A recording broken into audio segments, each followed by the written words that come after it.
welcome back to another episode of 3GUYS1MIC. My name is Jeremiah, with my two co-hosts here. William. Aaron. It is March 1st. We're recording this on a Monday morning. Over the weekend, some things did change, in the NFL, the free agency period, and also in the NBA, right? Mm-hmm. So today, the focal point of the episode, we're going to talk about Russell Wilson. As many of you know, there is some trouble brewing in Seattle with his agent, with his camp. Doesn't like getting sacked a whole lot. Can't argue with that one. And then furthermore, we're going to talk about the Boston Celtics, what's happened to be Willie's favorite team. We're going to talk about their struggles, because they were supposed to be a top 3 team in the East, and as of right now, I do not believe they're in the top 8, right? Oh, they're 7th now. Oh, they're 7 now? Okay, for sure. So we're going to open up with Russell Wilson, okay? So the segment we're calling this one is Russ In The Wrong.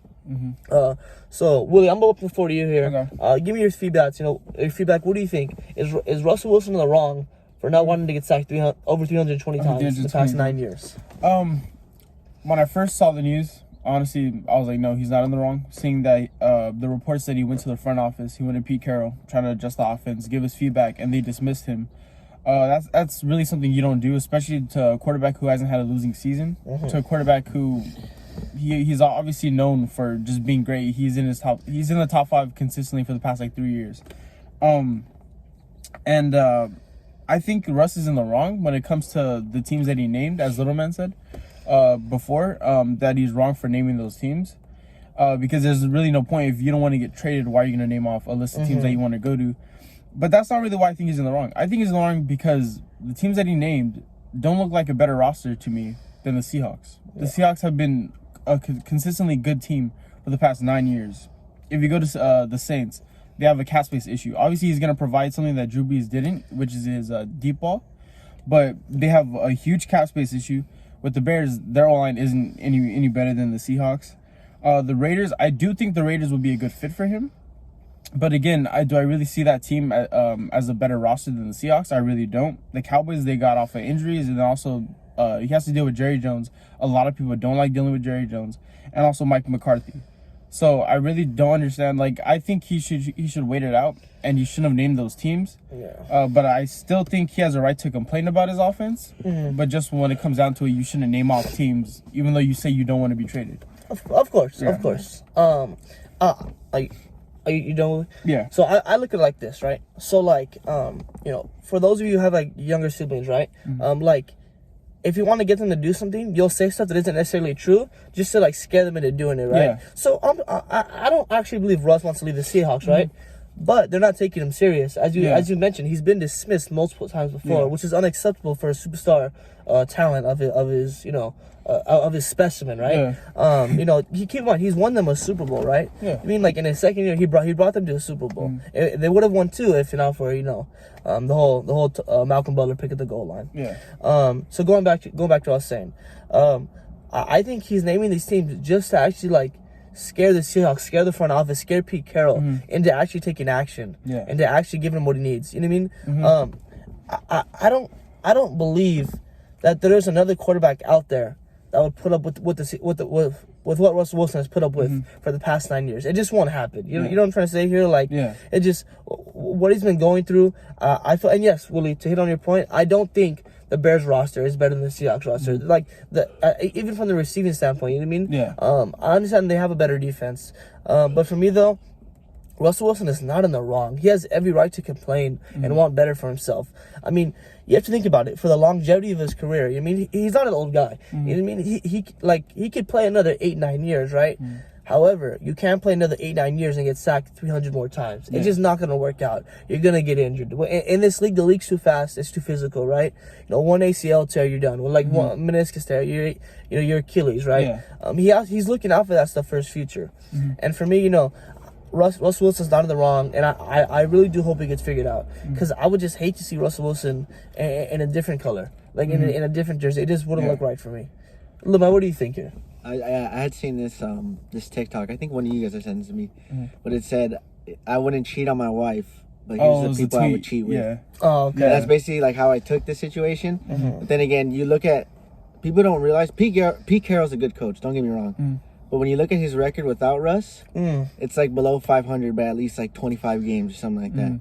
But with Russ, it's above 500 by 30. I want to say. Oh, of course. Yeah. And when you have a quarterback who has 5 seasons with 30 passing touchdowns, and just hasn't, like Willie said, hasn't had a losing season at all.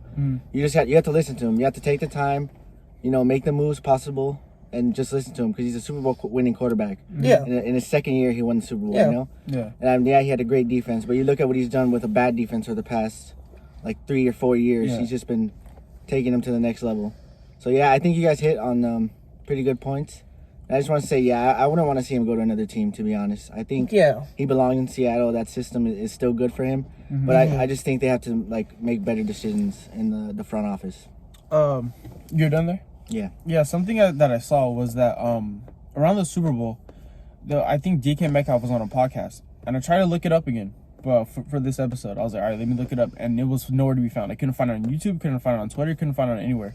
But there was reports saying that he was getting tired of Pete Carroll and his offense becoming stale, like late in the year. And then Colin Cowherd said that he had 2 Seahawks players come to him and talk about the same thing. Yeah. So we don't know exactly what's going on. Yeah. It could be something behind the scenes that's we just don't know that's what's really going on with the Seahawks.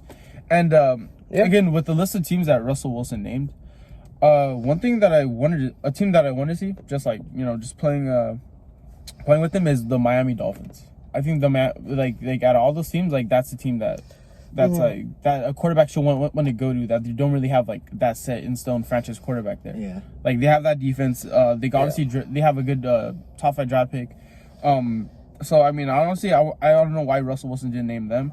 And if I'm the Seahawks, what exactly you have to think here? There is a slim chance that you lose Russ. What quarterback are you going to get in return with the same amount of value that he brings? And there's none out there. Yeah, you're not really going to get a quarterback like that. So the Seahawks need to be careful. We'll see what's going to happen in the next few days. But hopefully the Seahawks listen to him and they get him the help that he needs. Yeah, of course.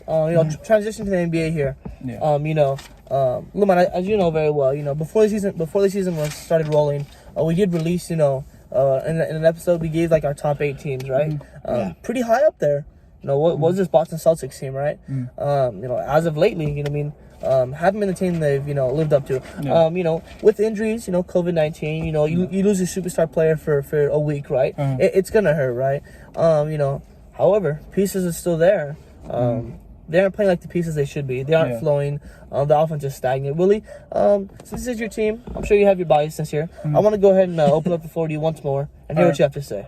Well, honestly, when it comes to this roster isn't good at all. There's a bunch of what I see is a bunch of players that add little things like defense, little things like that, but they're not scorers. When Jason Tatum comes out of the game, when Jaylen Brown comes out of the game, the offense just doesn't look the same. The bench doesn't know exactly what to do on their own. And again, we're still, and I credit this, or this is Danny Ainge's fault. We're still the 5th youngest team in the NBA. And I understand that our starters are all young, our bench is really young, but that's not really an excuse anymore because we've been a young team for a long time. Danny Ainge had the time to get veterans on this bench. He hasn't been able to do so. Again, we finished top 4 in 3 of the last 4 years. We've always been that team that can't really get over the hump, simply because I feel like there's always one little thing holding us back. Obviously, Kyrie Irving and Gordon Hayward got hurt that one year. Last year we had a freaking meltdown. We just didn't play good at all. Year before that, Isaiah Thomas got hurt, and so I feel like it's always little things that Danny Ainge needs to fix and correct, and I think he needs to do that by getting us a stronger bench. Currently, we're 17-17 on a 2-game win streak. The Wizards were on a hot streak last night. We beat them. Pacers are obviously always a top team. They're always in that conversation for top 4. And I think a huge part of this is Marcus Smart.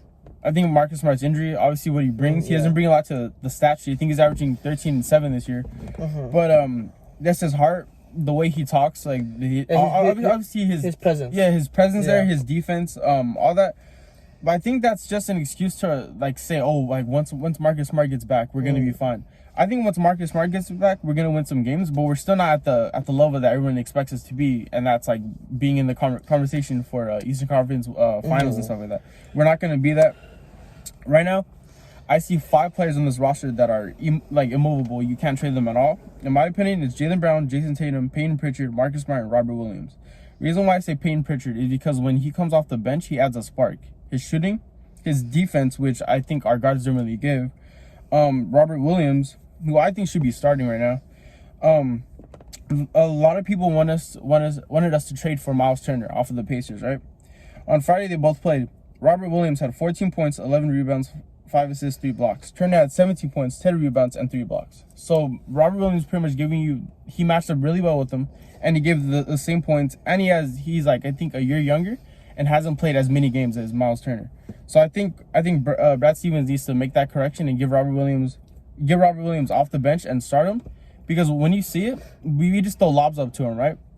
And these lobs are not good at all. Yeah. They're not. The lobs are behind him, like they're just not anywhere near him, but he still gets it. So I honestly think he needs to be starting. And a lot of people are saying we need to trade for another big. No, we have that big on our bench. People also forget how tall Robert Williams is. That's what I was gonna say. How big he is. I didn't even know he was 7'1" until like last week. Yeah, everyone's always like, we need that big. It's like, no, he's sitting there on the bench, but Brad Stevens doesn't play him. And Brad Stevens, I think his excuse is that he needs to like learn and stuff like that. How else would you learn if you don't give him game reps? Yeah. Kemba Walker, I mean, I wouldn't say we moved from him this year because he's still getting in shape. You know, I think it's all mental. He looks physically healthy. He looks the same as he always did. I think on Friday night he had 32 points. Last night 21 points. So he's kind of getting back in the groove. But the thing is, when he is inconsistent, he adds nothing to the team. To me, he goes hard on defense. He tries. You can see him trying. He just can't defend. It's because of his size, because of how small he is. How it's a mismatch. He doesn't really facilitate the ball when he's out there. When he's not scoring, he doesn't really do any of that. But I feel like once he gets his groove, once he gets like 20 a night, 20 per game, I think that's when our offense could click. It could help out Jason Tatum and Jaylen Brown. But as of now, he's giving us more bad than good. So if Kemba just gets that right, Marcus Smart gets back, I feel like we could still be that team. But Danny still needs to make those moves on the bench to give us like a good roster. Because he even said that this isn't a championship roster. He said it's his fault. He's the only one to blame. That he's not giving them the help they need. Along with that, Jaylen Brown, Jason Tatum, Marcus Smart, and Kemba Walker only played a combined 28 minutes this season. So there's no, they just haven't been on the court at the same time. At the same time? Yeah, they haven't been on the court at the same time. Injuries, obviously Jaylen Brown has dealt with injuries here and there. Kemba Walker, Marcus Smart. So I feel like if we just have all of them on the floor, I feel like after the All-Star break, we can make a push. But we just still need some help on the bench. So that's how I assess the Celtics. I think we're 26th in bench points. So we just don't really have any help like that. Jason Tatum has to play all game, but especially when he's dealing with COVID issues, as you said, with his breathing and stuff like that, it's hard for him to play 39 minutes a game and take all the load.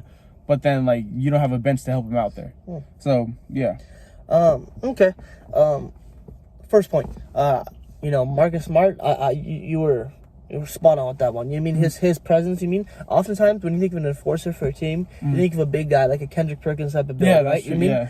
But Marcus Smart is your enforcer on the team. You know what I mean? Like he's dirty, he's nasty. You know what I mean? He has a tenacity. He's gonna dive for the loose ball. Yeah. He's gonna sacrifice his body. I mean, I feel like that's a key component you need on this team. Yeah. And secondly, I think Tatum, like I mentioned before, he's a phenomenal talent, superstar talent, right?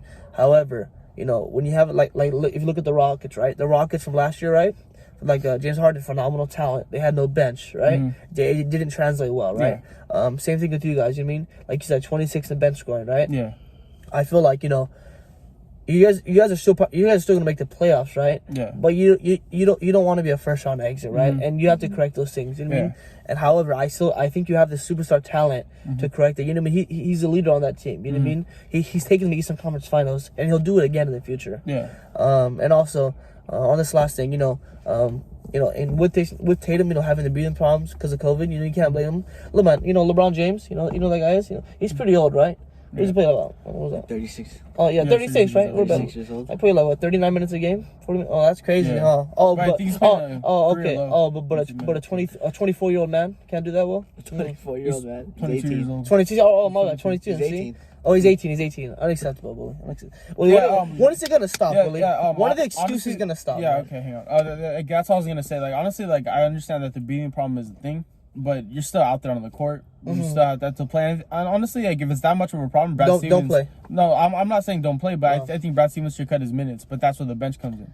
Sure, like, you honestly want your offense to plummet like that. That's true. And I feel like this little run of us losing these games honestly helped because again, like I said, we've had weak spots on our roster before, but it's that we make it to the Eastern Conference Finals, we're always a step short, and it doesn't really we don't really point out our flaws on our team, right? But now that we're at a 500 team, we're not living up to our expectations. I think that this could help. Danny Ainge knows, all right, this roster isn't it. This roster isn't gonna cut it, and that's where I honestly I want another wing off the bench. I need someone who can defend and score off the bench, because look at it, it is horrible. Jeff Teague. I'm gonna bite my tongue, but Jeff Teague is Jesus Christ. Like, I look at it and I'm not even joking here. I honestly think I could do what he is doing because he dribbles in, dribbles out, passes it, and then looks at the 3-point line, and then I don't know what he's doing. So yeah, I just think we need a better bench, and I think again a lot of people are like, well, you guys don't have a big to compete with Embiid and all these big time big men. Like you said. No other team has that. I honestly feel like we're not gonna get that player to stop Embiid or someone like that. I still think that Robert Williams can progress into that person to stop him. Yeah, but give him a tough night and stuff like that. Yeah, because he's obviously a rim protector, so I mean he has that ability. But yeah, he just needs to touch the floor. I don't. Yeah. So I just realized my seatbelt was on the whole time. So yeah. Little man, have you spoken this entire time? No, I have some. I was letting Willie go on his little rant there. Yeah, Willie, this man was up at night. He didn't get no sleep, bro. All right, so as you know, the All-Stars were announced, and ever since then, I feel like Jaylen Brown's been doing fine, but Tatum is just taking a step back. It's almost like he doesn't know how to deal with being an All-Star or something like that. It's like Thunderstruck. You seen that movie Thunderstruck where the kid takes Kevin Durant's talent and Kevin Durant turns like trash as hell? I forgot the movie. It's kind of like that. Yeah. In the past week, he's had 2 games and he only scored 4 field goals. And yeah, that's probably because of COVID. But I think he still has Jaylen Brown and Kemba to put the pressure off him. But then it's the bench, like Willie's saying, 26 in scoring. I still think they have a better bench than last year though. I'm just gonna throw that out there. I don't know if that's a hot take. No, I would agree with that. Yeah, because they have Payne Pritchard, who I really liked. Willie always saying his 4 years there really helped him progress in the NBA, which it did. Because he looks like a 5-year vet out there. Yeah. Robert Williams, who in college was just unstoppable, and now he's becoming one of the, what do they call him now? Time Lord or something like that? Lord, he's one of the highest jumping people in the NBA. I think he's gonna be a top center, defending in the NBA. That's why I said I think he's gonna be able to stop Embiid in the future. But I think the 2 good things they have going for them, the Celtics, is that Kemba Walker is getting in a groove. Every time I watch him, ever since he's been having those 3 bad games, he's been dropping 20 points a game. His efficiency is going up.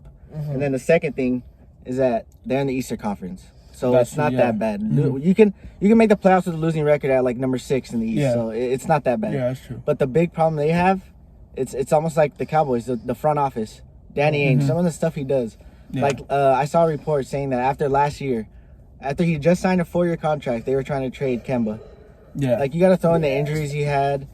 That just doesn't make sense. You don't turn your back on a player like that, Yeah, of course. But I still think that the big problem here is Danny Ainge. I agree with that. A lot of people call for Brad Stevens. I could see that because he's I personally think his rotations are bad. But other than that, I don't really see a problem with Brad Stevens, and I don't see any other coach that we could get with the same value as him. Okay. So I honestly agree with that. It's Danny Ainge's fault with what's happening right now. We don't have the roster. And how you said about Tatum, that Pacers game, oh my God, I don't know what was up with him. He just tired. And the Hawks game too. Yeah, the Hawks game, and Jaylen Brown too. For the past week or so, he hasn't been shooting as well. Yeah, he wasn't that efficient. Yeah, he wasn't. He hasn't been shooting as well. But yeah, hopefully we could just turn it around after the All-Star break. And then I think after the All-Star break, we have a whole bunch of tough games. You play a lot of the top teams. The Nets is the first game. Yeah, the Nets is the first game back. So All-Star break. Yeah. Yeah, 140 to 110, bro. So yeah, 140 to 110. But yeah, like I said, hopefully this season just points out our flaws and we could correct them. So yeah. Yeah. You guys wrapping up your episode here. Let us know down below in the comments, guys. First and foremost, is Russ Wilson in the wrong? Let us know down below. And if he is in the wrong, tell us why. Let us know why. And what team you want to see him? Yeah, what team do you want to see him on? If you do want to see him leave. Yeah. And then as far as the Celtics, let us know why you think the Celtics are struggling, right? Or just any feedback and all, guys. We do appreciate it down in the comments. Like, comment, and subscribe, guys. Like Willie says, our Instagram's down below in the bio.